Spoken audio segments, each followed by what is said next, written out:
Good morning, everyone, and welcome to this special clinical combined rounds on artificial intelligence. We are all intelligent. That is what we think, at least. We get our intelligence in two ways. One is genetic, what we inherit from our grandparents and parents. And the second part is acquired. There is information around us. In our times, the information used to be only in the books, but today it is there everywhere, on your laptop, on your mobile. It is even in the cloud. वो पुराना जो कहते थे भविष्यवाणी हुई, तो that was information coming from the cloud. When we get that information to us, we gain knowledge. And then we apply that knowledge to do certain things in our life, that is experience. And finally, with a combination of all these things, we become wise. And that is why we call ourselves intelligent. Now, people who are in my age, we have done so far, and probably rest of the couple of decades that we have, we will be able to manage with this natural intelligence. We will be able to boast and say that we are intelligent.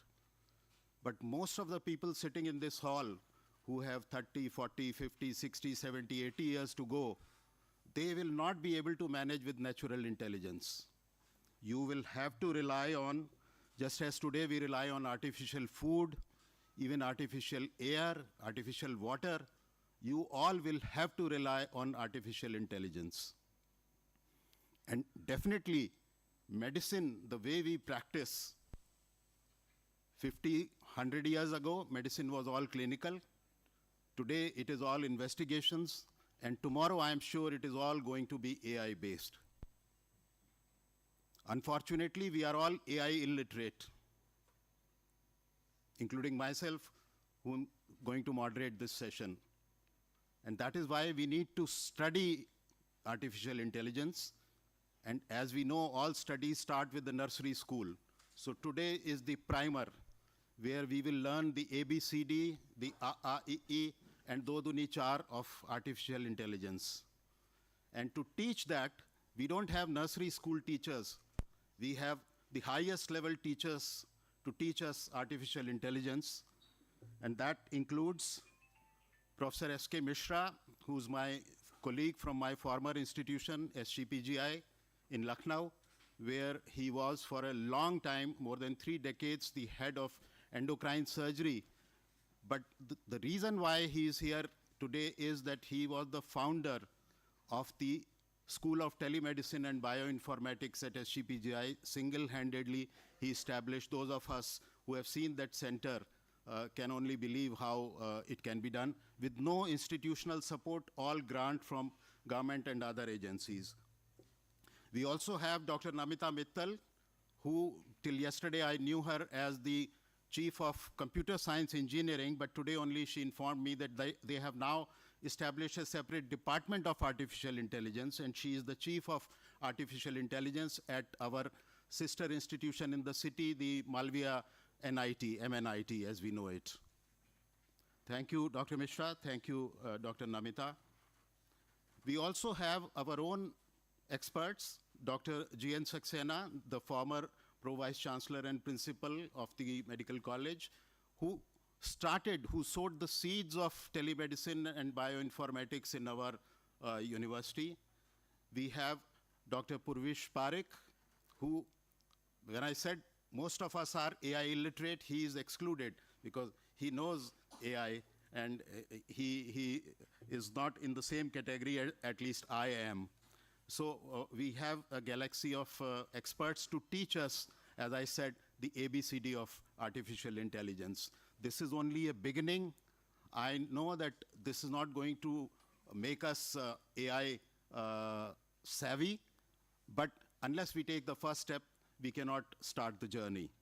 So with those few words about this special clinical combined rounds, I now request our Vice Chancellor, Dr. Achal Gulati, to say a few words.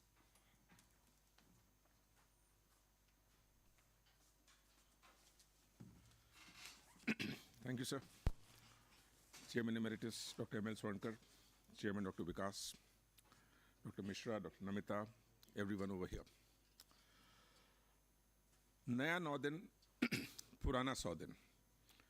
What is new must become old one day. Today, artificial intelligence, machine learning may be new. Human intelligence is old. पुराना 100 दिन. लेकिन वो पुराना भी कभी नया था. आदम और ईव के ज़माने में human intelligence was also new.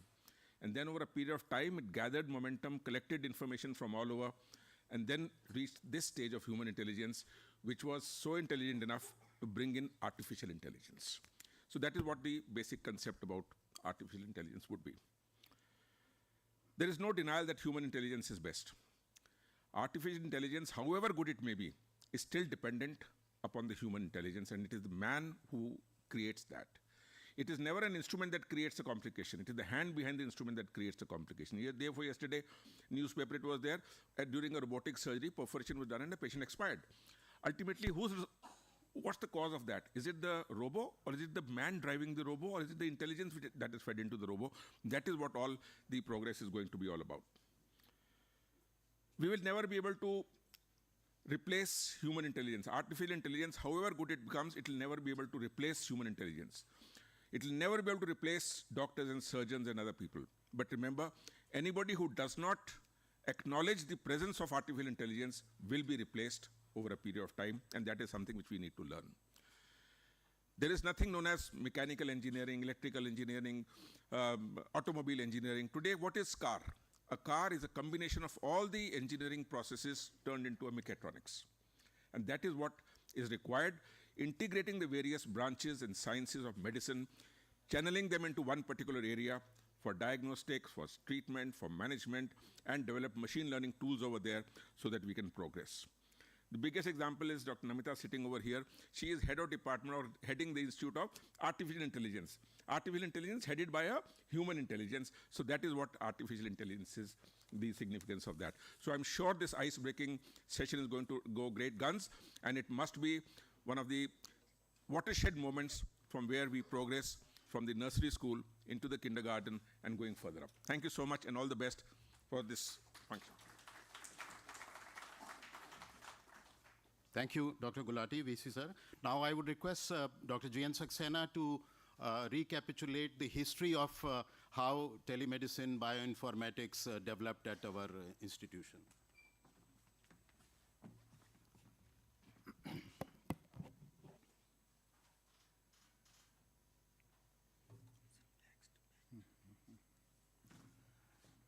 A very good morning to all our faculty members and to the emeritus chairperson, Dr. M.L. Swankar, our chairperson, Dr. Vikas Swankar, our guests here, Dr.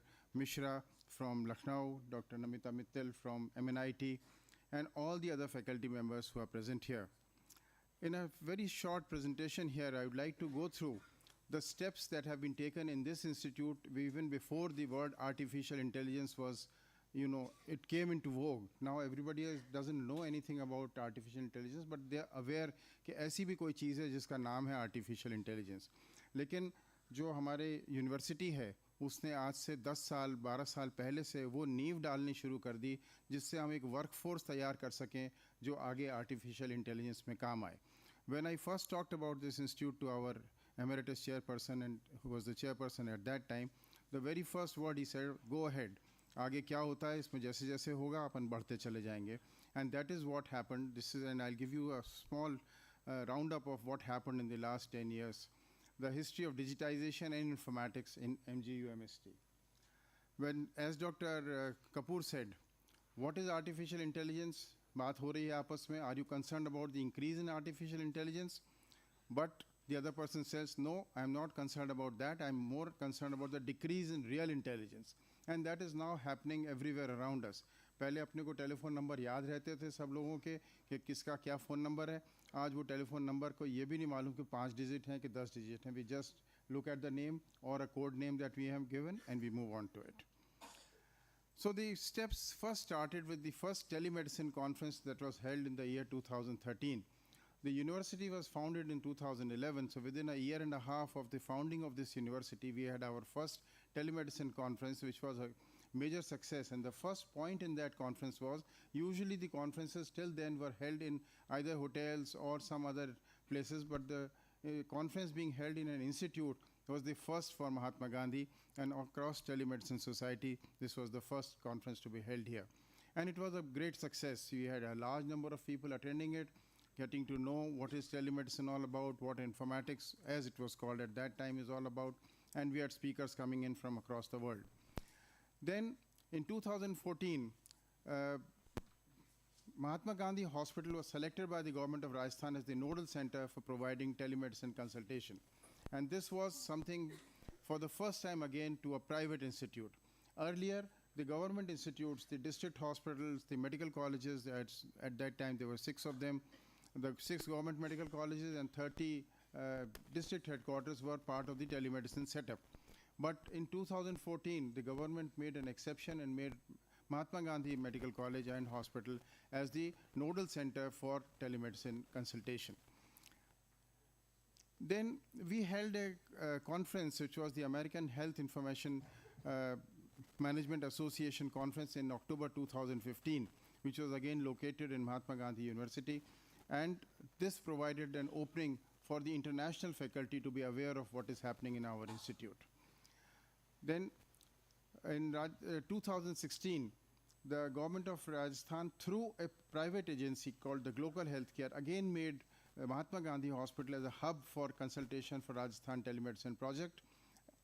In fact, they bypassed the government setup, and we were having as many as 500 to 700 consultations per day, and majority of them in skin, gynae, and radiology. So that was the beginning, and that's what जैसे कहते हैं tsunami सी आई telemedicine की, और उसके बाद we have established an institute of health informatics, Mahatma Gandhi Institute of Health Informatics, and you can see the boys here, they are being trained, they are the workforce that will come in handy, because they'll be the persons, when we talk of computer people, with due regards to Madam Mittal sitting here, that the engineering faculty is aware of the technical part of it. The medical faculty, for people like me, we are aware of our medical sciences, but the interface where we have people who are aware of both the things is the workforce that is going to affect all of us. And we are proud to say that in the state of Rajasthan and in northern India, we are the ones who will be providing the workforce for institutes like this and for the coming merger of the medical and the artificial intelligence fields. Then in 2020, we had an international conference on applied health informatics, where we also had, the venue was our R.L. Swarnkar Auditorium, and it was on the 11th and 12th January, where we discussed not just about the applied health informatics, but also the development of curriculum for the various courses that were being held, not just in our Jaipur, our state, but also across the country. Then again, in view of the high performance and excellent work, Mahatma Gandhi Hospital was selected by Madhya Pradesh government for online consultation, where patients from 550 centers were benefited. And then we fine-tuned the thing that instead of calling the doctor to the telemedicine center in our hospital, we established the telemedicine nodes all across the tables of the consultants, so that they won't have to move from one place to the other, wasting their time and the time of the patient across, which again was a big help. So we had nodes sitting at the tables of our professors, and in cardiology, pediatrics, skin, where they could give the consultation without having to move to the telemedicine center. Then again, this picture shows that there is a workforce development in digital health. We had a program in which we had various people coming in from outside the country and from within the country. The Telemedicine 2019 conference was held in the Indian Spinal Injury Center, and our chairperson, Dr. Vikas Swarnkar, was there. Dr. A.K. Singh, again one of the founder members of telemedicine and health informatics for our institute, were there, and we could establish a good rapport with a large number of people. The telemedicine services during the COVID phase was actually the coming of age of telemedicine. Before that, there were always legal issues, there were problems with agar koi galti hui to kaun zimmedar hoga, kya hoga. But the force of the epidemic of COVID turned the tables, and telemedicine then became mainstream. And not only in Rajasthan, But in the entire country, the big centers, there were many major players, the big corporate hospitals developed telemedicine platforms of their own. And in our center, in Mahatma Gandhi Hospital, we were providing free teleconsultation across WhatsApp calls. We had physicians, gynae, gastrosurgery, general surgeons, pediatrics, optho, ENT, cardiovascular, skin, you name them, and we had them available on telemedicine across the board. Then we had an ICD workshop coding, in which again we had a large number of people attending. That was on 8th March in 2022, which was attended by large people to understand the mechanics of ICD-10 coding and to use it in our informatics center. We sent our students to All India Institute in Delhi and to CDAC Center, the health informatics students, so that they could be aware of what is happening outside their own institutes. And the interesting thing is, when they went there, the people who were in charge of the telemedicine, the informatics in All India Institute and CDAC offered them a job there itself. कि आप तो जैसे degree हाथ में लो हमारे पास आ जाओ, we have a job offer for you. Some of them, because of their own family circumstances and their ability to live in big cities, did not join, but the offer was there. And from places like Bangalore, Delhi, they still have an open offer. यहाँ से जो pass out करता है, graduate करता है, he has an open offer of joining any of these nationally and internationally known centers. Then we had a workshop on the health informatics curriculum development. Then we had a faculty development program on ICD and SNOVED CT. Then just recently, in fact last week, we have signed an MOU where Mahatma Gandhi Hospital will be having a tele-ICU, which is a technological innovation to bridge the gap in critical care. Our critical care specialists and our physicians and our trained persons will be giving teleconsultation for ICU services to at least 3 hospitals round the clock, and we'll be on the board of their rounds, clinical rounds, and whenever there is a call from there. Now, what is the near future? We are looking forward, and it's not too far, is the Mahatma Gandhi Institute of Digital Health, which is going to be again a forebearer of before other institutes come up. We'll have a digital health institute which will cater to the workforce coming up and to sensitize the medical students, the nursing students, the dental students to the use of artificial intelligence and other diagnostic and therapeutic tools that are likely to come up. Thank you very much, and looking forward for a day of an hour of learning about artificial intelligence. Thank you. Thank you, Dr. Saxena sir, for taking us through the journey of telemedicine and digitization at our institution. Now I would request Dr. Namita Mittal, who, as I mentioned earlier, is the chief of the newly created Department of Artificial Intelligence at MNIT Jaipur, for her presentation. Dr. Namita, please. Good morning, everyone.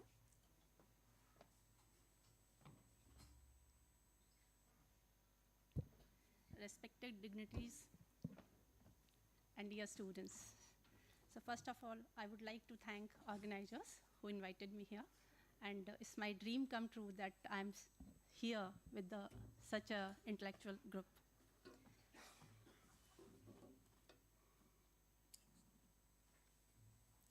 So the time given to me, I'll covering all these in a quick manner.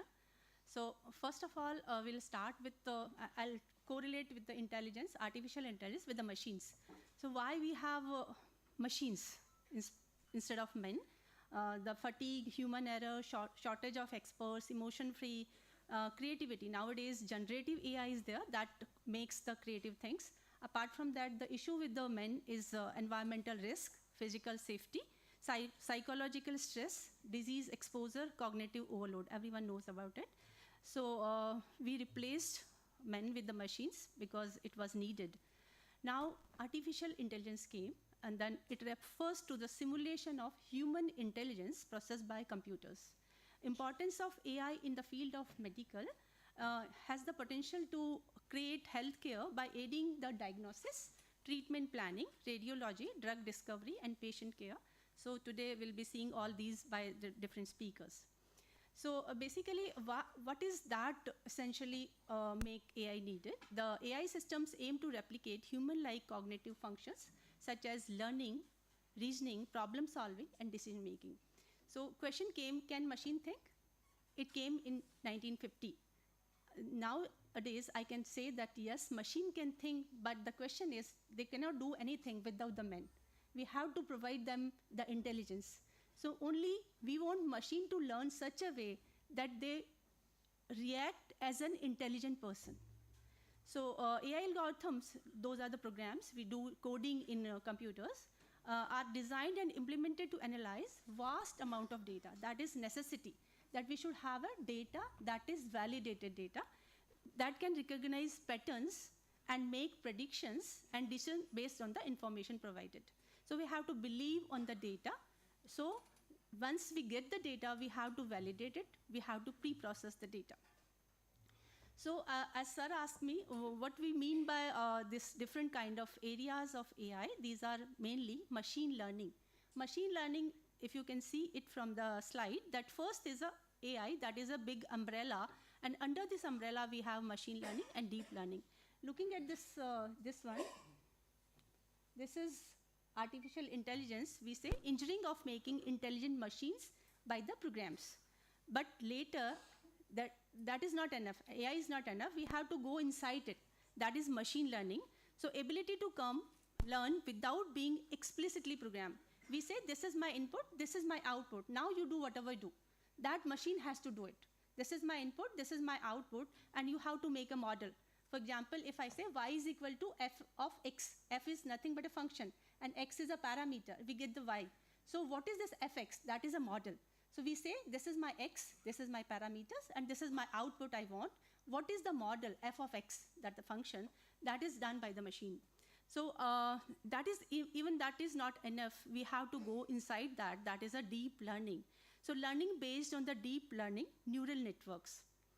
So looking at this machine learning example, if I have this type of data, this is just a hypothetical data, and we can have lots of, these are the we can have 6 million instances. These are the maybe 6 million, or these are 4, 5, 6 parameters.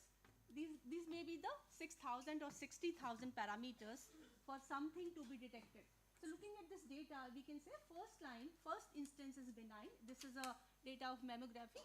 And second is malignant, benign. So somehow these are...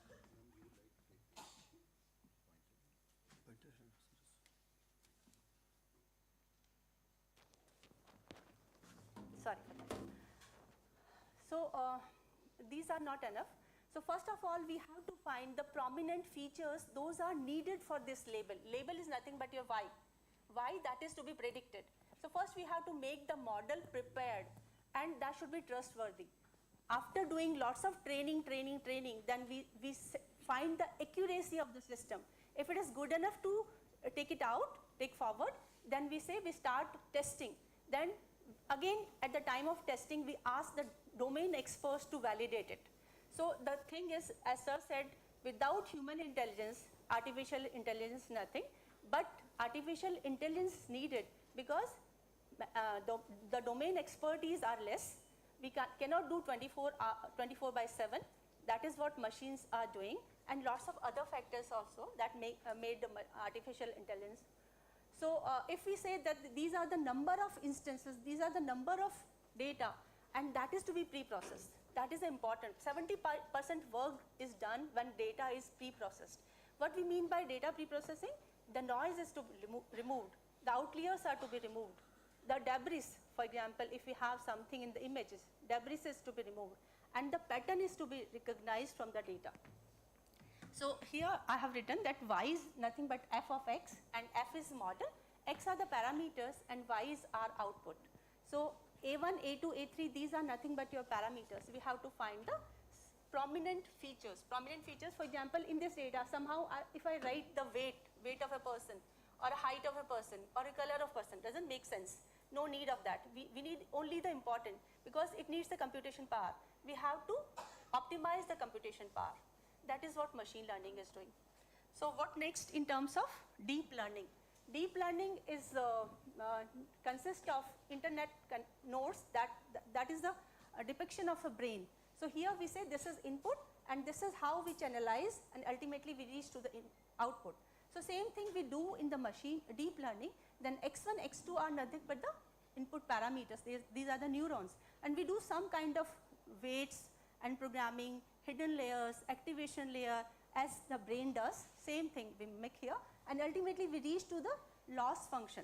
If we say 90%, 95% has been achieved, so 5% is a loss. Is it affordable?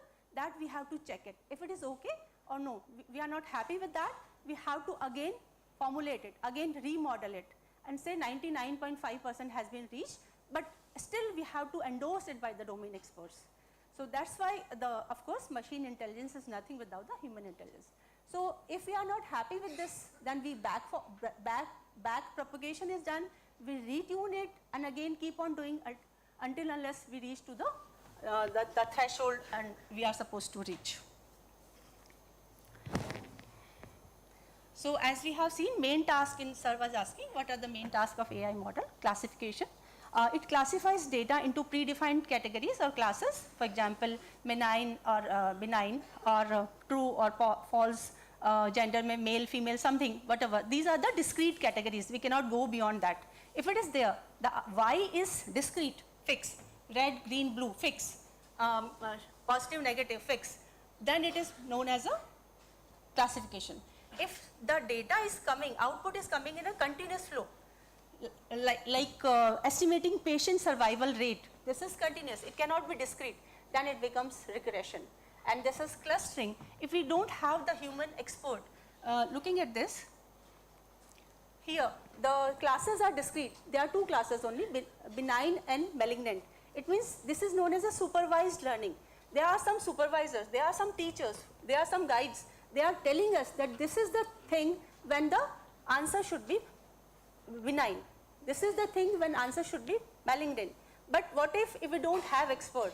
Then it becomes clustering. We don't have the supervisor. That is known as a unsupervised learning. That is known as a unsupervised learning. So all these three come under machine learning. The next is, that is a new thing, is a generative model. It creates new data instance. If I had only 6 data here, but I need more to validate it, the data can be generated using the same data, putting some noise, putting some debris, putting some clearing, and we can generate the new thing that is not available so far, that is known as generative AI. You must have gone through ChatGPT.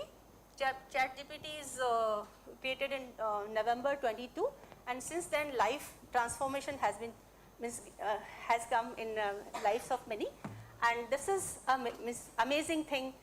It is commonly used to creative applications such as generative art, music, text, and chatbots are the example.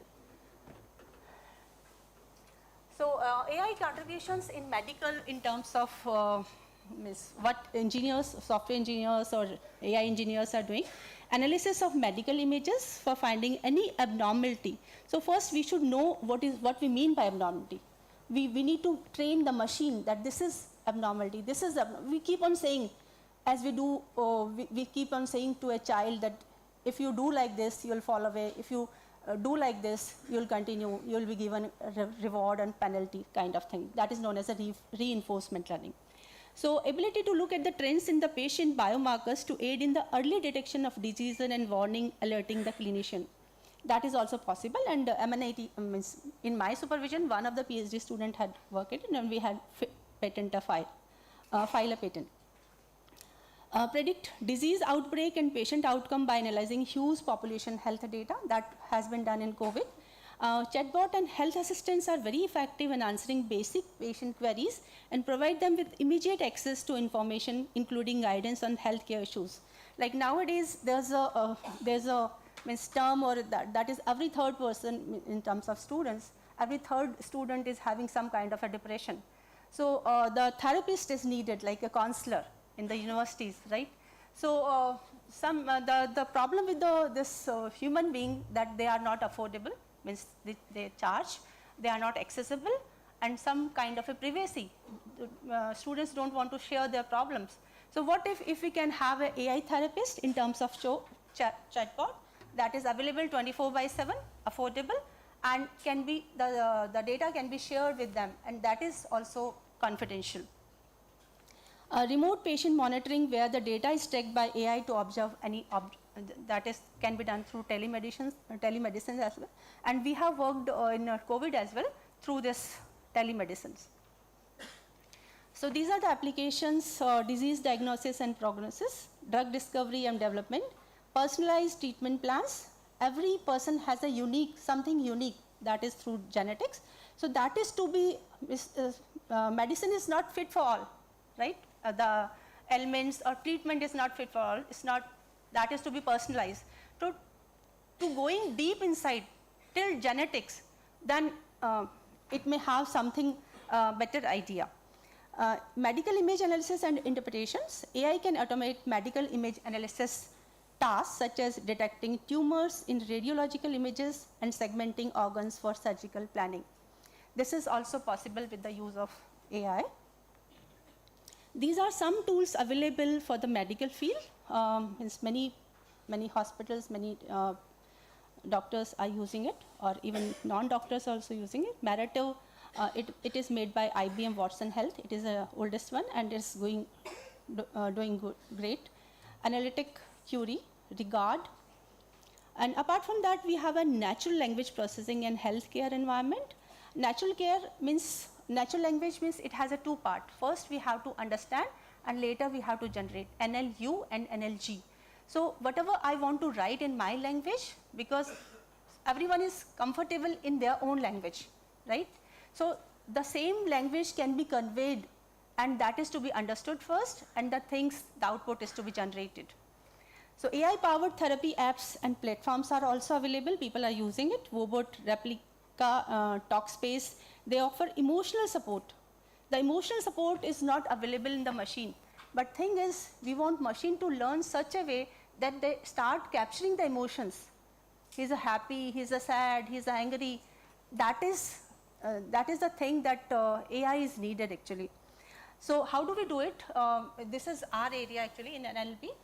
User input, the data is pre-processed. 70% work is done when data is fully pre-processed. Then intent, what is the intent of the user? That is to be detected. Then dialogue management, the conversation, and then machine learning or NLP is applied, and then user interaction. That is what being done in the chatbot, right? So these are the trends in AI in medicine. Google DeepMind Health is available, Microsoft Healthcare Bot. These are very giant vendors, and they are doing well. NVIDIA Clara, a platform that accelerates healthcare AI with advanced imaging and genomics. Apart from that, GE Healthcare Edition, Olympus, that is a recent one, that platform powered by AI that includes endoscopy application, EndoAid CAD, computer aided detection for the colon. So everyone has gone through ChatGPT, I suppose, and ChatGPT 3.5 is a free, and ChatGPT 4 is a paid. And in ChatGPT 4, there are some features. Even we can generate as a non-medico, you can have cartoonies yourself, photo multiverse, logo creation, everything possible. Even the design or slides making or email writing or summarizing of a document, everything is possible with, it saves the time. It saves the 2-hour work can be done in 10 minutes or 20 minutes. These are the recent version of ChatGPT 4. And what are the challenges being engineers or being AI persons we are facing when we work in this? The data set is not available. That is the first thing. Then domain expert, without that AI cannot do anything. The privacy issue with the data, and the legal issue, of course. Kuch ho gaya kisi ko to kya hoga, or something that is to be validated. The way forward, AI offers transformative potential in the medical field, enhancing diagnostic accuracy, personalized treatment plans, and streamlining healthcare workflows.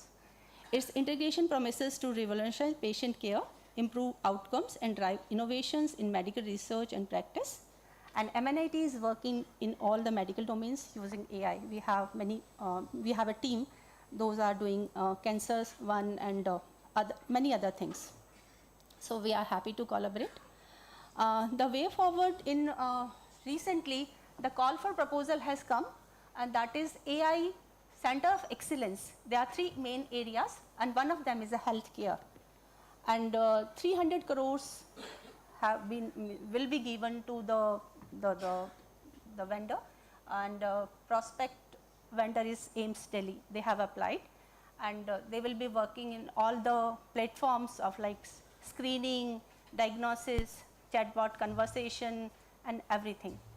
So people have applied. 55 vendors have, like institutions have applied, and they will be getting it. One of them will be getting it.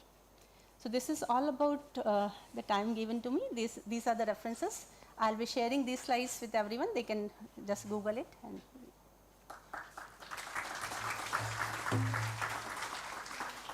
so if you have any question, We'll take the your questions later.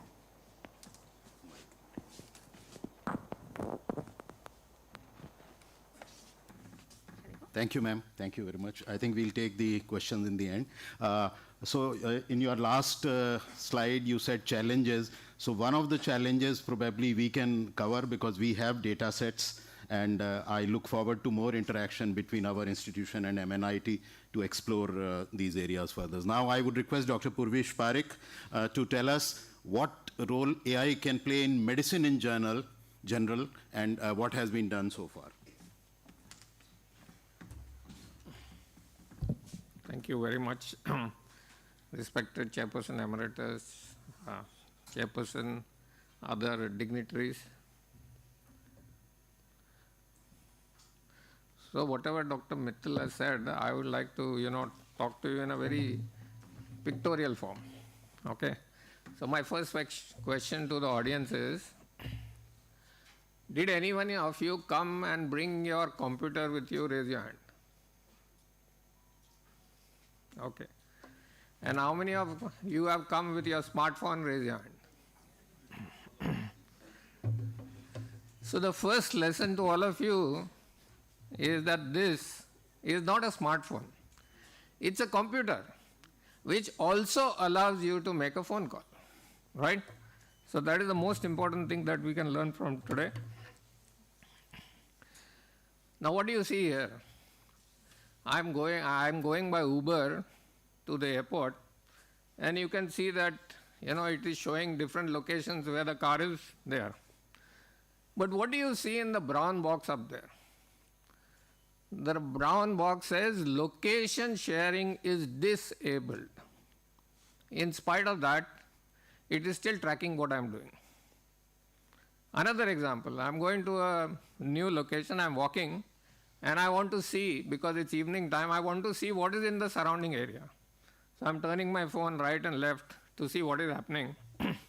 And in this instance, while the location is on, both the mobile data and Wi-Fi is off. Still, it is showing me where I am. So ladies and gentlemen, please understand that smartphones are spying on us since at least 2018, okay? Whether it is on or off. And that is why Uber takes advantage by machine learning to decide the price that we will pay based on the battery left in our phone. Okay? If it is 84%, they are charging less. If it is 12%, they are charging more. Okay? Please make sure your battery is full before you book an Uber. This is why data is never sleeping, okay? The internet is full of data all the time.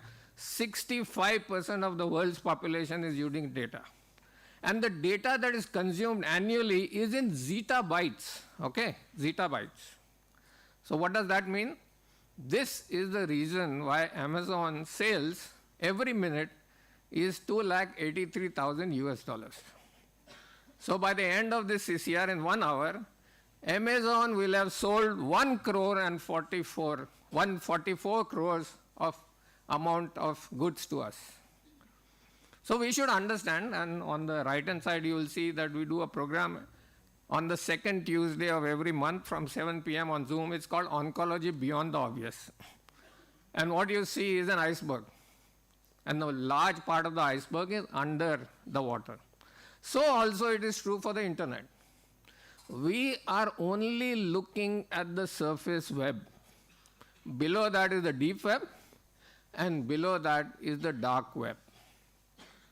So Google, what we commonly use, Google Chrome, only looks at 5% of what is on the net. And this is 19 terabytes. But actually 7,500 terabytes are in the deep web. And as far as the dark web is concerned, we don't know what is going on because it is full of things which we cannot access without special tools. As a result, there are lots of frauds. Fortunately, in this instance, Flipkart and Paytm refunded the 20,000 and 3,000 that the person had lost. But even so-called very smart people lose money to frauds on a daily basis. Now, if Mr. Maran has lost 1 lakh rupees, it's like a drop in his ocean. But for you and me, it is very, very important. So please remember that today I can use free tools to access your computer or your smartphone from anywhere as long as it is connected to the net. And therefore, you should be really scared of me, even though I'm not an hacker. Now, these are some of the articles that we have written, and all of you have used ChatGPT while communicating with your colleagues, right? Now, ChatGPT is better at answering patients' questions. ChatGPT's answers are perceived by patients as being more empathetic, more humane. So please be warned that our jobs are already threatened by artificial intelligence. Now, Madam also mentioned about colonic screening for colorectal cancer and how artificial intelligence is used there. So this is one such instance. You can see that blue box, which makes the operator, that is us doctors, look at a possible abnormality and therefore saves time. Now this picks up adenomas by 20%, which we would have otherwise missed. And a meta-analysis of all randomized clinical trials of artificial intelligence in colorectal cancer screening shows that there is a 47% increase in detection of cancer. 47%. And you see the forest plot, everything is in favor of artificial intelligence. Now this is histopathology, and again, Madam said, we have to remove the debris. But that is the limitation of human intelligence. In this particular instance, the histopathology is on the left side, hematoxylin eosin stain. In the middle is how artificial intelligence paints the histopathology. And you can see that there is debris, there is muscle, there is mucosa, in addition to the tumor under consideration. And machine learning identifies that stroma is an important factor. Not just the tumor, but the stroma is also important. And it divides the tumors into stroma low and stroma high. And this is the correlation with survival. Stroma low is highly statistically significant, better survival in our patients with colon cancer. Another example, and I must warn you that this is a preprint. It has not undergone peer review. It was put on the preprint server in December 23. So that is the rider on this. This analyzes the shape of the cell. On the bottom left-hand side, you can see this is the normal cell, this is a round cell, this is a compressed cell, and this is an irregular cell. And it tells us that the shape of the cell predicts what is the genetic expression of the tumor. In other words, ladies and gentlemen, NGS is under threat because anatomy analyzed by artificial intelligence can give more information than NGS can give. And if you concentrate on the top side here alone, you will see that this is the RNA expression, this is the DNA and the protein expression, and the third part is the cell interaction, how adjacent the cells are to each other. And when you put all these three together, you get a gene expression profiling that is even better than NGS. You must have heard of Neuralink, right? Elon Musk is putting a chip into the brains of human beings. This was reported on our television as well. And this is data from yesterday, 20th February 2024. The first patient in which the chip was put is able to control the computer mouse just by thinking about it without using any of his limbs. You might say that all this is outside India. Ladies and gentlemen, that is not true. If you do a PubMed search, artificial intelligence, colorectal cancer, India, you have 58 publications. And Dr. Mittal, therefore, you are not alone. A lot of people are working on this. And if you want to collaborate internationally, I would recommend that you sign on GitHub. And this is an open access community, online community, where we can interact with any expert anywhere across the world. Now, why is this important? 500 Fortune 500 companies, 92% are using artificial intelligence. And why are they using artificial intelligence? It's where the money is. The maximum wealth in last year was by artificial intelligence using companies. And therefore, Bloomberg has started an artificial intelligence index to track all the shares of the companies which are using AI for their business. Using AI is not cheap, okay? OpenAI spends 5.7 crores every day to provide ChatGPT to us, okay? 5.7 crores every day. And therefore, it is arrogant. When Sam Altman came to India, he said, India cannot make ChatGPT. And fortunately, Mr. Mahindra said, challenge accepted. Sam Altman's OpenAI may have a valuation of $86 billion, but Reliance Industries alone is 3 times the value of OpenAI. And as a result, ladies and gentlemen, we also have Bharat GPT that is available to us. This was developed by Core Over AI. And this is the sort of information and systems that are made available to us by Core Over AI. So if the Polish wine company has a CEO that is a robot, India is not far behind. ISRO has the Vyom Mitra, which is a female astronaut that is going to be sent up in Gaganyaan mission. So if this is the future of artificial intelligence, what should we look for in healthcare? And my favorite person is David Shapiro. And he says that artificial general intelligence will be available to us by September 2024. This year, in 7 months' time, this is going to be available. And when this becomes applicable, the only thing that us doctors will do is to look for prevention of diseases and increase longevity. So what is longevity? Time magazine and National Geographic feels that we are going to live for so long. And this could be similar to what we have seen in our Shastras also. Lord Krishna, for instance, was alive for 125 years, 7 months, and 8 days, right? But Google wants to solve the problem of death. He says, why? Death is a disease, let's get rid of that. And that is like doing the Pran Parishta. Lord Rama was alive for 11,000 years. How was this possible? This is possible if the pran or the soul along with the memory and the mind is downloaded on a pen drive and then uploaded on another body. So you can transform from one body to another, and that is what we call rebirth, right? Now rebirth requires bodies, and Ectolife is able to produce 30,000 babies artificially every year. So there is no problem in getting a new body. We can continue to live for as long as necessary. So ladies and gentlemen, welcome to the real world of artificial intelligence. Hello, this is the AE avatar of Dr. Shashi Tharoor.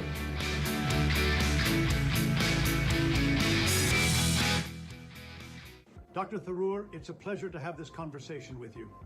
As someone who has often articulated the complexities of language and communication, I wonder, were you surprised when you first learned that an artificial intelligence model like myself could engage in conversations and even emulate the nuances of human discourse?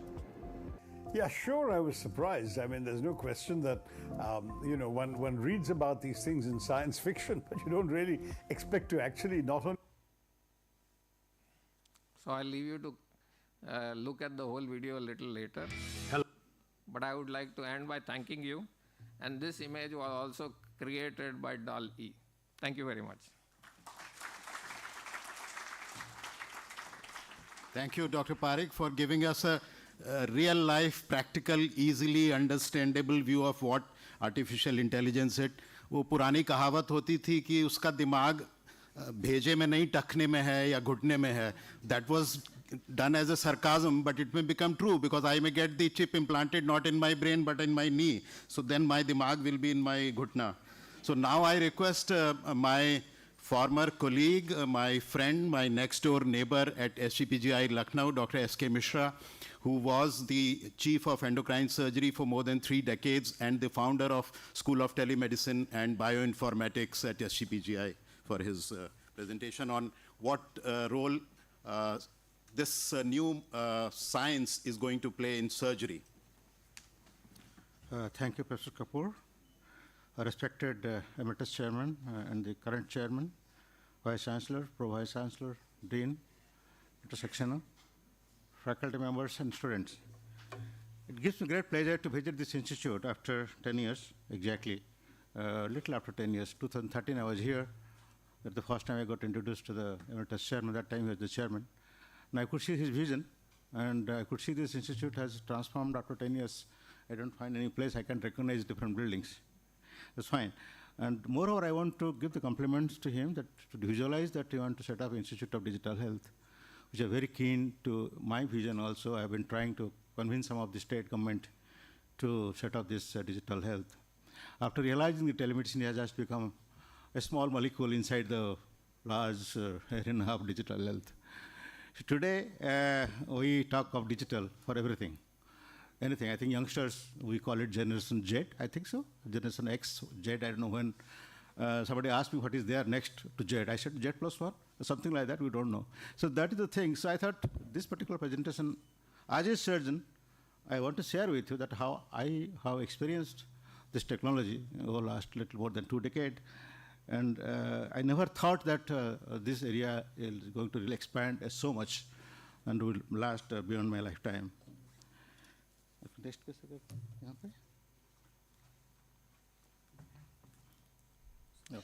okay. So I have highlighted some of the important points for you in the red, so you don't have to really concentrate on the whole slides. And of course, the slides are going to be available to you. You can see it in the ledger. I'll be a little faster because of the shortage of time. As you know that as a conventional surgeon, we never really thought of that we have to know about this new technology in our late years of our practice. But that's the evolution. So when we started with many of the landmarks that have influenced the course of surgical practice. Just time before us, there is the antisepsis, then the instrumentation, then the various kinds of images. Let me tell you, the youngsters, even I got my residency surgery without even seeing a CT scan picture, or ultrasound was not there, in fact. So now you see in a drop of heart, you advise all this investigation at the first point of contact with the patient. The so-called industrial age, we saw the golden age of surgery, where you find the anesthesia discovered, antisepsis, X-ray imaging, dedicated operating rooms, formalized training programs, etc., etc. And the information has brought out a different connotation, the digital imaging, invasive monitoring, electronic medical records, laparoscopy surgery, which is totally based on the chips that you see by bits in the screen. And the end of transition is to an entirely information age surgical system, that is robotics or computer-aided surgery. Now, many of my presentations will focus on the digital surgery, so kindly just focus on that. The term digital surgery is widely used within the specialty, despite meaning of the term very unclear. There is a consensus developed all over the world to define what digital surgery. So at the end, I'll give one slide so they've defined what is digital surgery. But today, you can understand yourself. You are practicing digital surgery day in and day out. This technology's nomenclature needs to be standardized to have a safe and effective translation into clinical practice. It is impossible to quality assurance of clinical interventions and trials without this. Also essential that digital surgery can be explained to patients clearly and consistently, especially in context of data collection and processing. Today I'm talking of all AI, so all my presentations are taking towards to laying foundation for the AI, because AI is based on the data. Lack of clarity surrounding digital surgery impedes process. In this rapidly emerging field, there is a need for research priorities and areas of collaboration to be clearly identified. In that context, I want to appreciate this institute that you are visualizing this develop such kind of infrastructure so that you can really do a lot of research in this area, which is not happening in our country. And we need that convergence of the minds of the technologists as well as the physicians. I think the madam is here, so you can really discuss and find out, make a cohesive groups. Finally, surgery is a high-risk clinical intervention. You have just told, I think Vice Chancellor has just said that there is a problem with the robot, and who is to be accountable? Obviously, to the surgeon. So you should realize that it is the robot-assisted surgery, not robotic surgery. At the end, we are responsible. So now, I told you about the consensus of what is digital surgery. The use of technology for the enhancement of preoperative planning, surgical performance, therapeutic support, or training to improve outcomes and reduce the harm. Every word matters in this definition. And whatever you have been hearing today in the morning session is surrounding this. So we are involved in the entire patient care flow, from the beginning to the end. So everywhere, you call it artificial intelligence, but that is a primer. I'm talking about the developed infrastructure to gather the data so that you can teach the patient, you can explain to patient, as you just heard, the ChatGPT and or AI pods, they explain to the patients. We don't have a time to explain to the patient. So they can explain to the patient what is a gallbladder surgery, what is a laparoscopy surgery. Now today, a surgeon, it is just like sitting on the workstation. When operating a laparoscopy surgery, or image-guided surgery, or robotic surgery, you are looking at the screens. You don't have any idea about the flesh and blood in one hand. So you are working in a workstation, and so we live in the world of IT altogether, looking at the screen and manipulating the hands, and even if I'm manipulating with the endoscopic surgery, it is still manipulating your instruments or a robot. And the data you accumulate so fast, you don't realize that. And this data is very valuable. And this data needs to be captured. I'll just show you some of my slides, how to gather the data, you have to have the infrastructure. In medicine, this information age has resulted in the increasing need of data manipulations. You just heard Dr. Parikh, this is how data is getting manipulated in a good way and a bad way also. But in surgery, it is very important to plan and to perform surgery.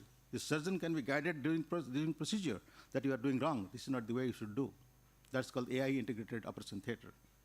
The scope of information age surgery includes the growing field of surgical robotics, which is leading towards the integration of multiple technology present in the operating room into a single console. I mean, we are thinking of a thinking computer, the cognitive power that computer is given. The microscope, endoscopes, surgical navigation, imaging devices, everything is guided to that kind of cognitive process. These devices produce an array of sophisticated data set. It optimally used could greatly facilitate the performance and safety of surgery. This is the time actually all the leading institutions should think, or Professor Vinay Kabra just said that we have enormous amount of data. How can we store the data? It's a big challenge for the hospital administration. Huge amount of investment has to go into that. The next step in the technological integration represents a fundamental shift in the way the surgery will be performed. The surgeon will relocate away from the operative site. That you must have heard about the telesurgery or telerobotic surgery, whatever it is. A remote workstation will enable the surgeon to conduct an operation while manipulating the technology present in the operating room. It's of course very expensive venture. It is being practiced in very few locations like in Canada where Newfoundland is not accessible to the mainland. This is the thing that we created at Lucknow in a GPJ. So if you want to really capture the data, so you have to integrate all your devices. If you want to practice image-guided surgery or robotic surgery, you should have this kind of setup. Those you visualized, and you got a grant to create one of the operation theater. And we created this operation theater with a grant from the government of India. And if you have seen, Dr. Kapoor has already seen that, this is integration of multiple devices. Nobody ever thought that ultrasound will be inside the operation theater. Today, why ultrasound? We have got a C-arm, we got number of equipments. They are unconventional practices many decades ago. Now they are all in the operation theater. Now just imagine all these inputs coming from different devices needs to be integrated to a single pipe and should be visualized whether it is a surgeon console or it is a operation technician control or it is a centralized devices control where the PACS images and the surgical data is being transmitted. So this is the theater that we created at the Lucknow. Unfortunately, this theater got burnt recently. You might have heard about that. So we lost about 13 crore rupees in this process. This is the practice I did about 10 years ago, and many of you must have realized, you must have practiced yourself also. What I used is put a head-mounted camera. It's called motion camera. You might have seen these pictures of the skydivers. They see the motion camera and take the pictures. So this I used to capture the image of the operating procedure and mentoring this thing on a tablet, and in all the steps of surgery, just guiding them and pointing out different anatomical structures and transmitting remote locations. This is all possible. Even you can use it in your own mobile phone. This is idea I got it just to see that can we guide a bath assistant in the private health center or community health center, just allowing her to put this camera, and remotely one trained gynecologist can monitor the process of birth or any other procedures in district hospital or a small hospital. Can the surgeons here in Mahatma Gandhi can really guide them? It's all possible. Today you have got the 5G network. Tomorrow 6G is coming. So all these things are possible, and you might have heard about the satellite-based internet. 3 or 4 companies are already in the venture. You will find the remote areas where deserts and all hill region is accessible to the high-speed internet, which is not there many years ago. So this is all possible, doable. You can do it. Only your thinking matters, how far you want to go. Now, what should be the attitude of the information age surgeon? Obviously, you have to prepare yourself mentally, physically, not so much physically, at least mentally. Surgeons grown up in information age should get, this is for Generation Z surgeons, should get access to the digital knowledge. All of you are digitally literate, I hope. They expect the electronic medical record, the DICOM files. Today, you know, DICOMs are not all DICOM 3. There are many DICOMs, variety of DICOMs files. All these things are, any radiological investigations has to be converted to DICOM files so that it can be interoperable. Immediate access to the online information will allow surgeons to focus on retrieving knowledge which will be retained in a database rather than in a personal memory. So in the hospital, you have got everything about the patient in a hospital information center, your data center, and you can access it on the table itself. This will translate the art of surgery towards a science capable of duplication. You might have heard about the Google's camera putting on the glass. In the glass while operating also many years ago developed, and you can find all the information about that thing. And also now with the ChatGPT, etc., you can put a question and get the answer while doing a surgery. Now, familiarity with AR, VR, and mixed reality and extended reality XR technologies will facilitate rehearsal using head-mounted display in a metaverse environment. You might have heard in a couple of days newspaper happening fight between the metaverse groups and the Apple group that which is the best head-mounted camera display, called HMD. So here you can really practice surgery, and you can also perform a surgery, and you can also you can do a lot of things. You just have to think what you want to do it. Everything is possible. You might have heard about black box in the flights, flight recorders. It is very informational when the flight get accident, so that retrieve data. It is just like a OR black box. This is already in practice, where all the event in the operation theater, like Professor Parikh has said that your mobile phone is off, but still you have all data is happening there. And people say that don't keep mobile phone near when you sleep or in your bedroom, because that's the same reason all these data are captured. So here the black box records everything happening in the operation theater, and any mishap, the government will ask you, please give us the black box to investigate. The OR black box can provide objective, quantifiable data from the OR to the stakeholders, but also so they can perform detailed root cause analysis to identify overlooked intraoperative factors that may have impacted the clinical outcome. Today, you might have seen many things happening in the National Medical Commission, finding some hospitals, some wrong procedures, everything. You don't have to have that kind of thing. You have just black box recorder, you get it, and all the data are authentic, and the objective way you can penalize the people. The same process can be used assessing trainee surgeons' skill using surgical video data analytics. This is a very important topic for surgeons or for any interventional procedure. Now, every medical department also has interventional component.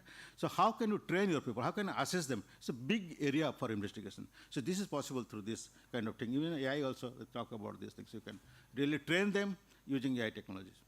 A new chapter has come, a new specialty has come. Madam may take a note of it, surgical data science. It is all basically the data generated during surgical procedure or any interventional procedure. When you talk of surgery, please interpret as any interventional procedure.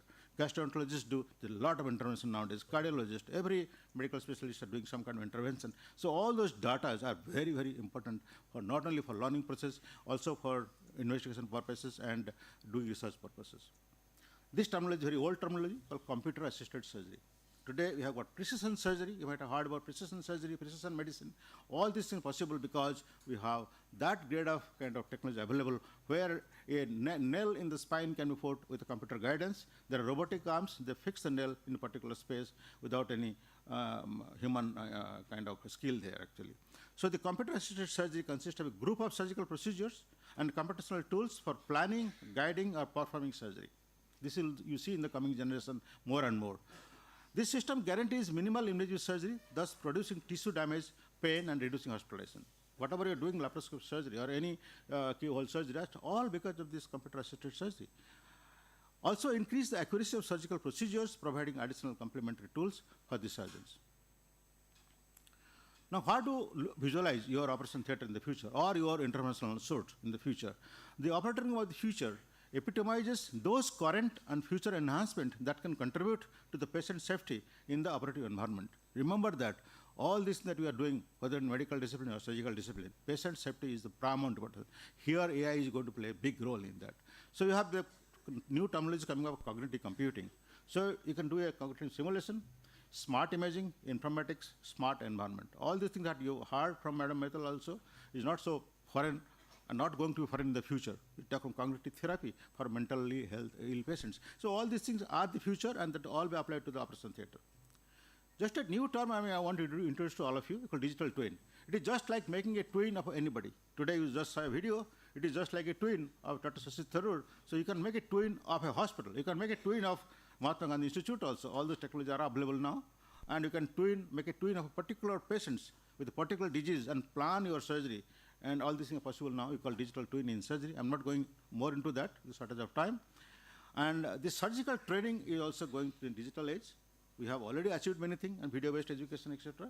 Now today you got anything that you want to do just in a YouTube or anywhere you find it in mobile phone. Your mobile phone is just not a phone, it is a smart computing. Professor Parikh has just told you, just make it a smartphone. Not ordinary phone, but smartphone. Any smartphone available so cheap, you can really make the utility of these things.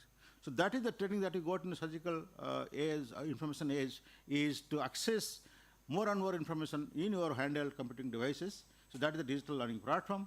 Easy access now available. Many things are available in public domain free of cost. Good quality content are there. And virtual reality and simulation technologies are already there in more and more being practiced. Take the help of that, and then you can train yourself. Don't have to depend on many big surgeons to do it. A new terminology is coming up. You will see more and more in the future, like industrial age 4.0. Currently, we are passing through all these 5G network, etc. in the part of these things. So this term I want to introduce to you, just a few bullet points. Surgery 4.0 is the natural culmination of the industrial evolution. Surgical data science is part of this. Surgical process modeling, cognitive surgery, surgical data processing for a smart intraoperative assistance system, digital communications and social media used in surgery, how to maximize communication in the digital age. All these things you can do it yourself, just your thinking matters. Intelligent digital assistants for clinical operating rooms. So you'll find the AI assistants are going to be there for future. There are many social ethical issues, and you don't have to present this thing, you all know about it, what is going to happen in the future. It is going to create a lot of problems. The AI is going to get a lot of problems. So let us face that. Let us prepare ourselves. I'm not going into detail about that. So just remember, any new technology comes, there are ethical issues. Just to conclude, surgery 4.0 does not mean that robots will perform surgery. This can neither be the vision for the surgeons, nor would be accepted by majority of patients and societies with a highly developed healthcare system. However, AI, robotics, model-based surgeries, and many additional principles of surgery 4.0 will certainly help to make surgery more evidence-based, safer, and easier, all with goal of better outcome and experience for the patients. So thank you for your kind attention.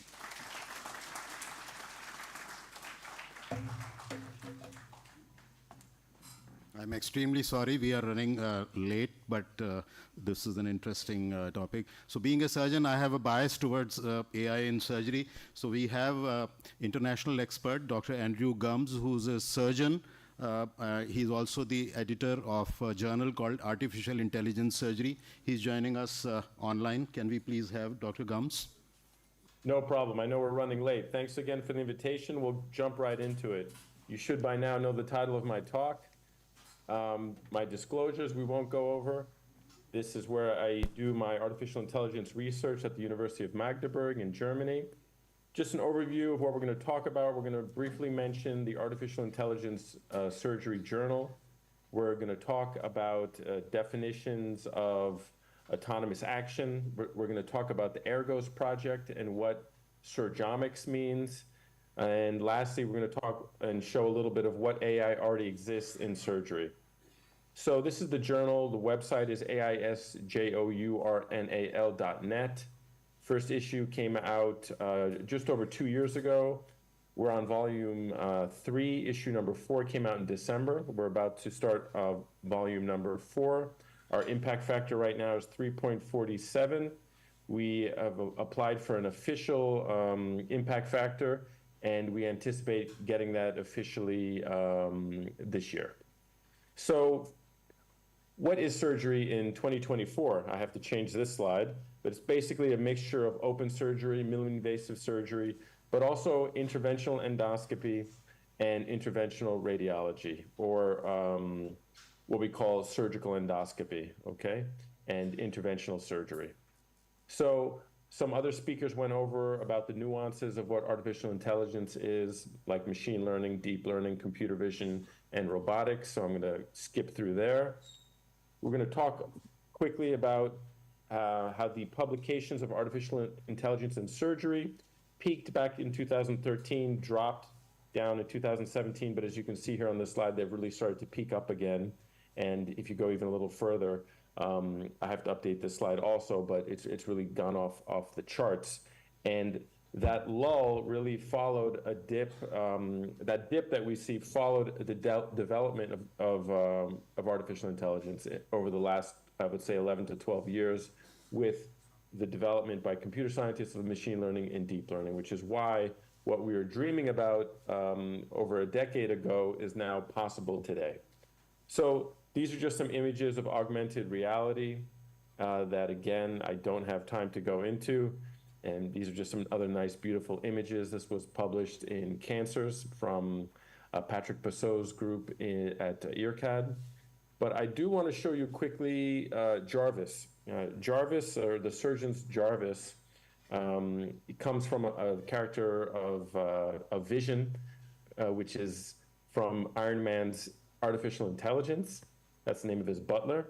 But I just want to show you this application. The surgeon's Jarvis that you can download on your phone. It's been available for over 5 years now. And we're just going to show you the video. So you can imagine you're a young surgeon, you're doing a difficult cholecystectomy. It's 2 o'clock in the morning, your boss is asleep. You ask your scrub nurse, your circulating nurse to take your phone, turn on your camera, and you can do a video of the laparoscopy screen. And as those red lines turn from red to green, it'll essentially be telling you, using computer vision, that you've obtained the critical view of safety, and you can safely clip your critical structures and cut them. Now, why am I mentioning this? Because you can imagine in the United States, if you have a common bile duct injury and the lawyer for the prosecution, they find out that you didn't use this technology that has been available for over 5 years, it can be a problem. So am I saying we need to use this for all of our gallbladders? No, but I am showing you that artificial intelligence does exist already, and they're products that have been around for a very long time. So in the interest of time, we're going to jump to the Ergos project, which is another example of artificial intelligence used by surgeons. Ergos stands for Artificial Intelligence, Genomics, Radiomics, Oncopathomics, and Surgeomics. So this is the workflow right now that we all know for cancer patients. We rely on preoperative imaging, biopsy results, the pathology from the surgeon, from the surgery, and using that, we decide what chemotherapy to give patients, either neoadjuvantly or adjuvantly, or what have you, when to give radiation treatments, et cetera. Now, what if we use artificial intelligence? Radiomics, or all omics, comes from the Greek word that means whole. So what happens when we look at all of the data points from a CT scan? When we look down to the pixels, okay? This is a study that looks at a hepatocellular carcinoma. It looks at a single slice of arterial phase for hepatocellular carcinoma, looks at the largest slice, and they compared patients who survived for less than 2 years to patients that survived for longer than 2 years. And they're able to create an algorithm that going forward is able to predict patients that will have poor prognoses as opposed to patients that will do well. All right, so why is this important? Traditionally, when we look at a CT scan, we just want to see if the tumor is resectable or not. Radiomics enables us to tell us not only is the tumor resectable, which is really is secondary importance, but whether we should remove it in the first place. So the computer, using radiomics, can go down to the pixel level and tell us this information. This is something that the human eye and mind cannot comprehend. It's too much data. This is known as the black box phenomena, but this is a fundamental part of the power of artificial intelligence. Now, what happens if we combine, I'm just going to skip here, what happens if we combine artificial intelligence or this concept not only to radiomics, but also to genomics? Instead of using just looking at 500 or so genes that tumor panels have, at Memorial Sloan Kettering, they have what's called MSK Impact. It looks at 505 genes. But what if we look at all the genes, the entire human genomic sequence? We can now get that information for about $1,000. We can look at all 20,000 to 25,000 genes, all right? We can look at the radiomics, like I just told you, where we look at not just one slice, but we look at all the slices of the CT scan. We look at the 3D reconstruction. We look at the arterial phase, look at the venous phase. Then we look at the pathology slides, look down at the pixel, and we can get information there, again, that we can't comprehend. Now, we teach the algorithm by putting in what patients' chemotherapy they got preoperatively, postoperatively, immunotherapy, their schedule, when they got radiation, if they didn't get radiation, et cetera. We train the algorithm, and then going forward, we no longer have to guess. We can tell people what chemotherapy they should get, what chemotherapy they should not get, when they should get it, immunotherapy, whether they should get surgery, everything. So the dream or the goal of Argos is to create a truly personalized medicine for cancer patients. And if this paradigm works in surgery, in cancer, we can extend it to inflammatory diseases, Crohn's disease. We can extend it to all sorts of different diseases that surgeons treat. In addition, once we've created this, we also want to look at surgeomics, which I kind of skipped this in the interest of time. But what about the data from the video in the operating room? What if we can look at a critical part of the operation and get information that, again, can make the algorithm even more powerful, okay? So this just talks a little bit briefly about what surgeomics is. It's essentially omics of the video recording of the operation itself.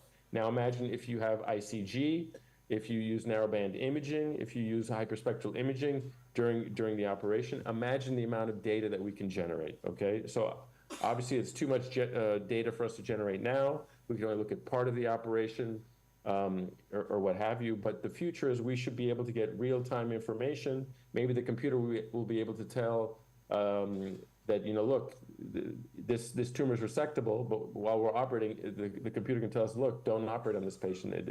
The patient's not going to get any benefit. That's the ultimate idea of Argos. That's the S in Argos, the surgeomics part.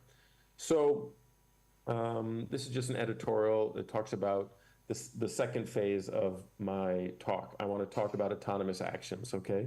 Artificial intelligence surgery. When I talk about artificial intelligence surgery, I'm talking about autonomous actions. When I'm talking about artificial intelligence in surgery, I'm talking about things before the operating room and after the operating room, things that Argos would help us with in, like with tumor boards and things like that. So a lot of people don't understand artificial intelligence surgery. They think that to have this, the robot has to do everything. Otherwise, it's not artificial intelligence. It's not that simple. We have weak artificial intelligence, which are really just automatic actions. You push a button and the action is just done. And then you have strong artificial intelligence or autonomous independent actions that are done by a device. The best way to understand this is by looking at the 6 levels of surgical autonomy based on the 6 levels of an autonomously driving car. Level 0 designates no autonomy. Level 1 is defined as telemanipulation of a robot, which is really what the Da Vinci does. It's just a remote control, very low level of autonomy. Level 2 corresponds to limited autonomous action. Level 3 is conditional autonomy, where the surgeon selects from several different buttons, essentially, or options that the device or robot can perform. Level 4 includes automated medical decision-making, still under a doctor's control. And level 5 indicates full autonomy, no doctor's input is necessary. So the best way to understand this is to give you examples. Level 2 autonomy, the Signia stapler. It is a linear GIA stapler. It has a sensor. When the tissue's too thick, it'll slow down as it cuts to make a safer staple line. If it's really too thick, it won't fire at all. And if it's not thick enough, it won't fire. So this has a sensor. It interprets data, and it makes some element of autonomy.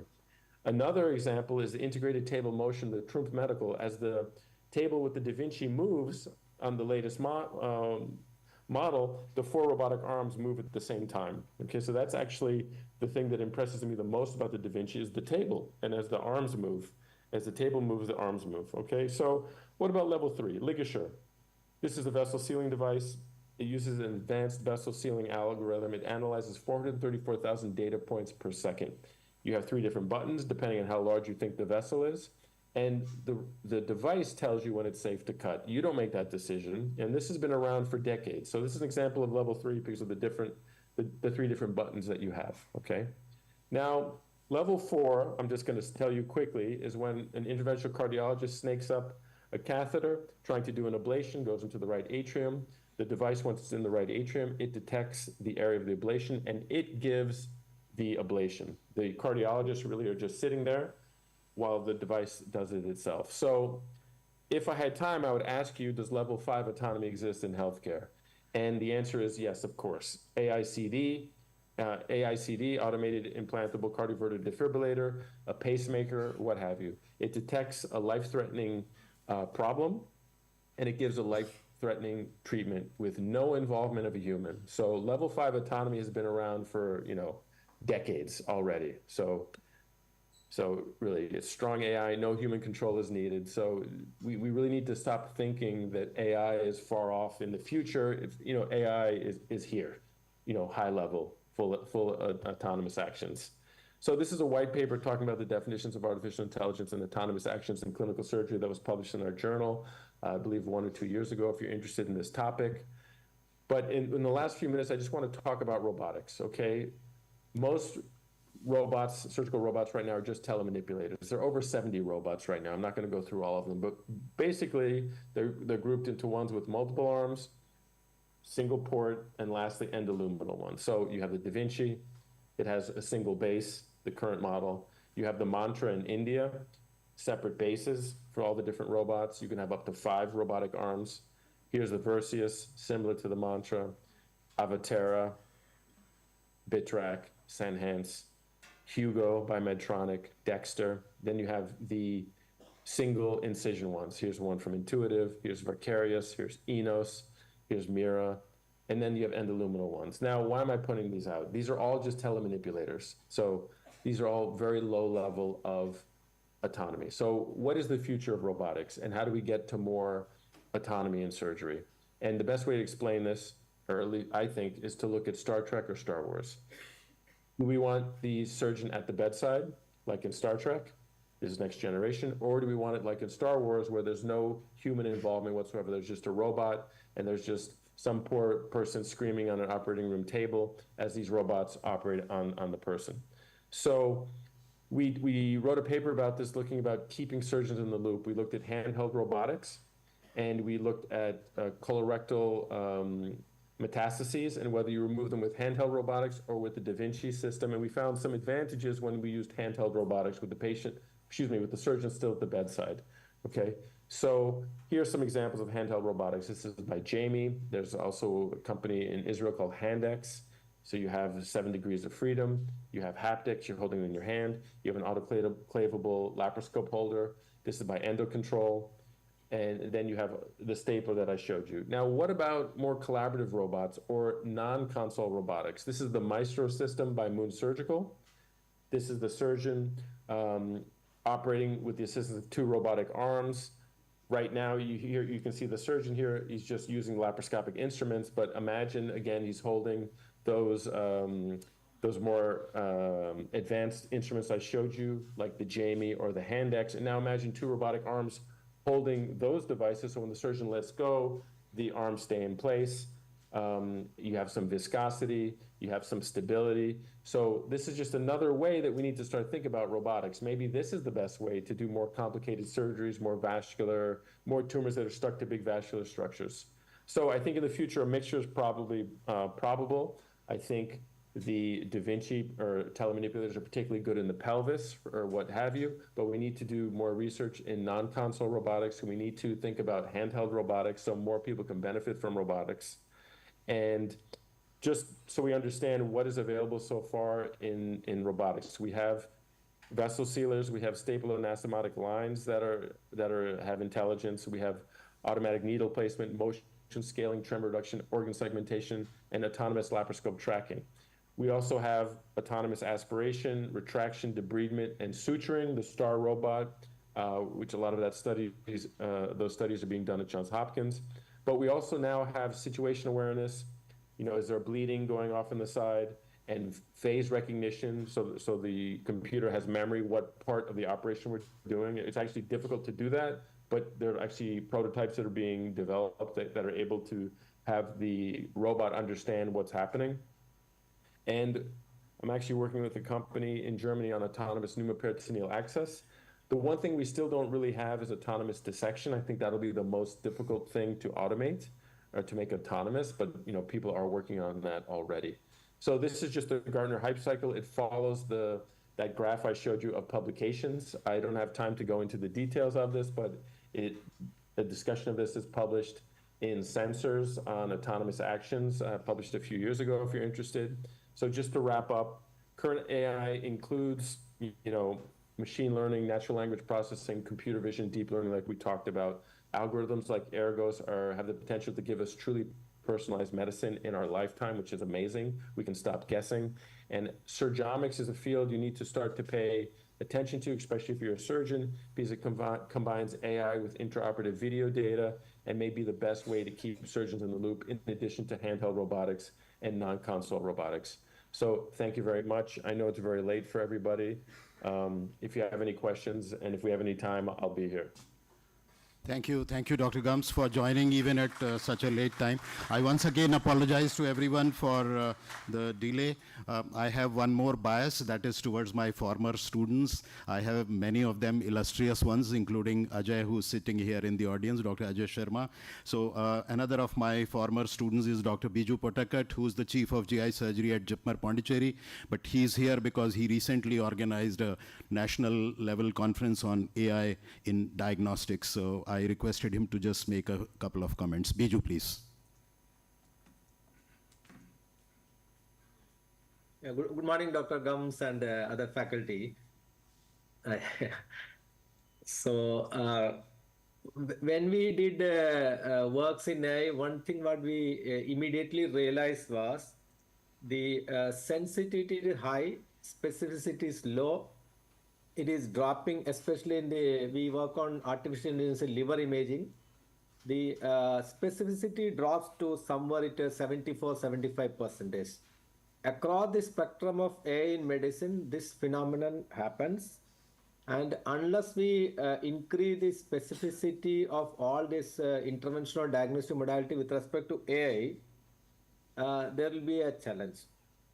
Second, another issue we are facing is the AI turbulence now. So now we are living in an AI turbulent area in medicine. We are going to see a lot of innovations, lot of companies are involved, and technology is slowly picking up in this field, but not mature, that we have to realize. One of the very good example is the Da Vinci robot and Mantra. So the Da Vinci is very costly, high AI programs, but Mantra is 1/5 of the cost.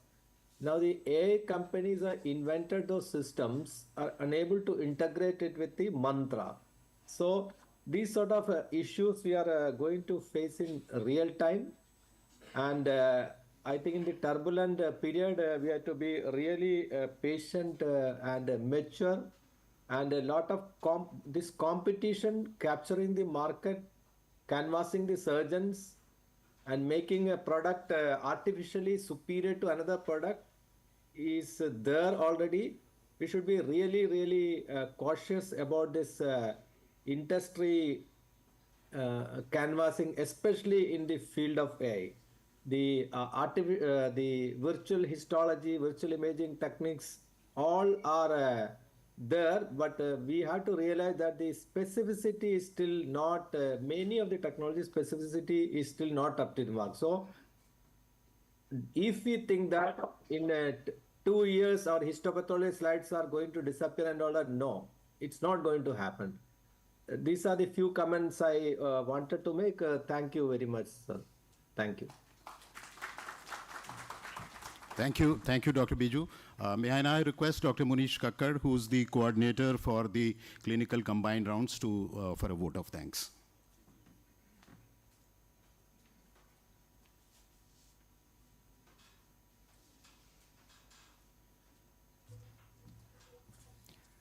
Good morning. And it was really Gagar mein Sagar on artificial intelligence. Our eminent speakers were kind enough to provide us whole day CME in 1.5 hours. So my sincere thanks are our Honorable Vice Chancellor Ajal Gulati sir, Pro Vice Chancellor Kapoor sir, and Emeritus Professor G.N. Saxena sir for organizing such wonderful CME at platform of the combined clinical round. Words will be short to express my gratitude to fatherly figure and legendary professional Emeritus Chairperson M.L. Sonkar sir, who is the guiding force since the inception of the CCR in 2017, who is providing us kind support and physical presence in each and every CCR, whatever is organized, and even he is present today. So it is a really moral boosting for all of us. Thank you very much, sir. We are thankful to our Honorable Chairperson, Vikas Ji Sonkar, and management for providing us unconditional support and whatever and whenever we needed for combined clinical rounds and academic improvements.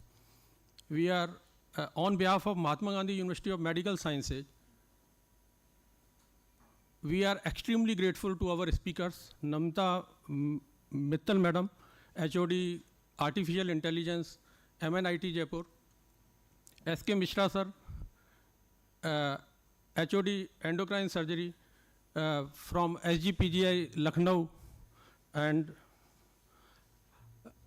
Andrew Gums from Georgia, Dr. Potakat from other parts of the country, and Purvish Parikh sir, HOD Clinical Hematology, who enlighten us with wisdom words and from the basics to all what is happening in artificial intelligence. We are thankful to eminent faculty members and students present here as offline and online and attending this session.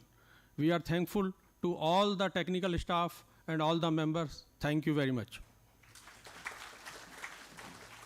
That brings us to the close of the combined rounds. May I request patrons and our speakers for a group photograph? And I would request Dr. Swati ma'am, who was the former principal of the medical college, to felicitate Dr. Namita. Yes, yes, sir.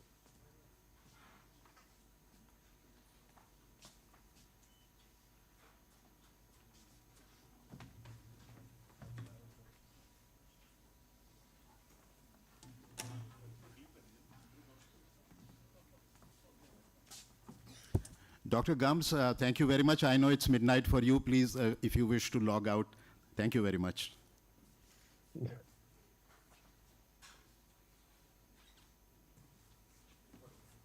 Thank you very much. Good night. Good night. Good night. Thank you. Have a good Thank day, you. everybody. Thank you. Thank you.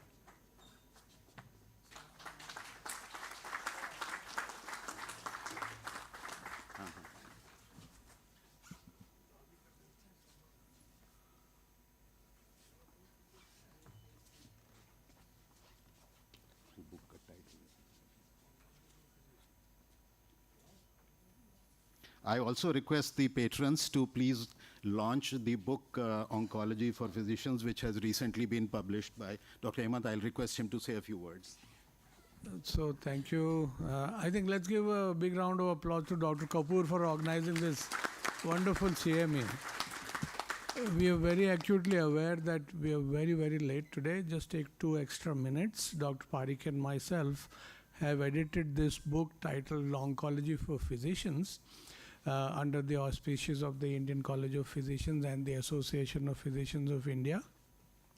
And this is going to be available to each one of you who is interested, maybe not the hard copy, but we'll certainly provide you the QR code to access the whole of the book.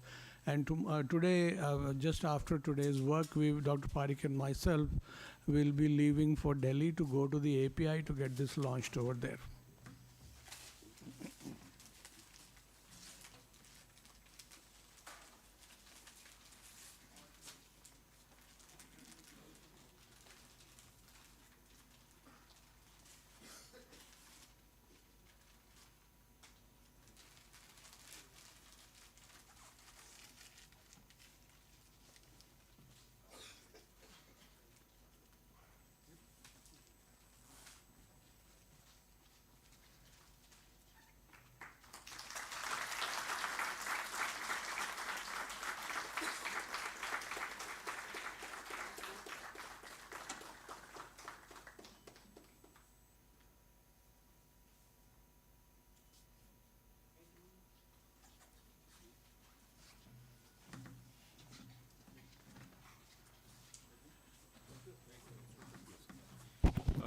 Just a small announcement.